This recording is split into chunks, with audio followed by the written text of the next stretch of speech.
I think of so many miracles there.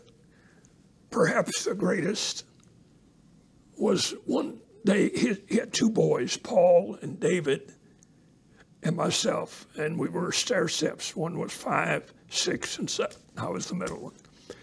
He invited the three of us to ride in his car with him downtown to get the post office to get his mail.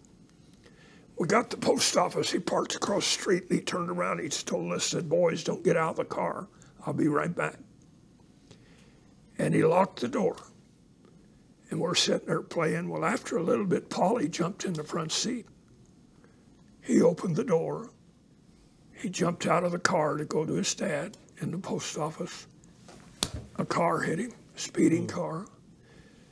I've remembered all these years, Paulie's body flying through the air, I'm guessing 20 to 30 feet, hitting the pavement in a pool of blood running everywhere. Not moving. David and I were screaming our lungs out. We were hysterical. People started gathering around. Somebody went in a doctor's office and brought the doctor out. He took a stethoscope and put it on Paulie's body and shook his head no. David said, "Oh, my brother's dead. Paulie's dead. Paulie's dead." And we're both hysterical.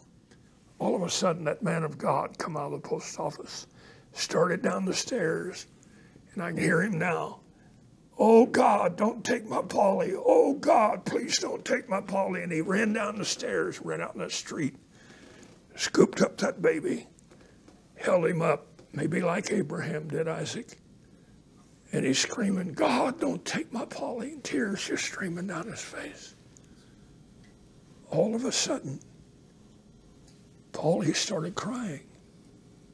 David starts jumping up and down on the seat. "Paulie's alive, Paulie's alive." I heard him crying. And we both got hysterically happy. Short story, 2 weeks, we're all three out playing together. Wow. Paulie just died a few years ago, and here's a miracle that happened. I was thinking about this last night. I've had no contact with the family, but his sister called me last night. Wow. Saw me on Facebook, and she got my number and called. And Paulie just died a couple of years ago, but Philip, the oldest son, maybe 10 years older than me, he's still alive.